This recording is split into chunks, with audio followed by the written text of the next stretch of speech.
which is people who aren't tweeting, who aren't blogging, are they at a disadvantage then in conventional publishing metrics? I'm going to give conventional metrics, alt metrics. At this stage, I think it's too early to say, because altmetrics have only really been around since 2012.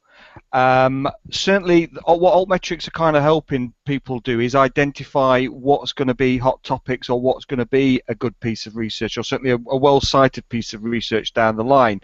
So I think for those not using it, they're not necessarily at a disadvantage in terms of metrics. I think it's just more of a disadvantage in terms of staying in touch with what's happening at the cusp of the areas that you're researching in. So that has that massive benefit of kind of keeping you at the forefront, which I think these days is, you know, in a very overcrowded academic market, is worth an awful lot. I think the metrics will become more and more important as we go along, because the problem is we've not been really measuring everything that comes out of university. We've only been measuring journal articles, and there's an awful lot of other stuff to measure. So it may be more of interest to people with data sets and other things like blogs, etc., as we go on, that we'll start to find these things.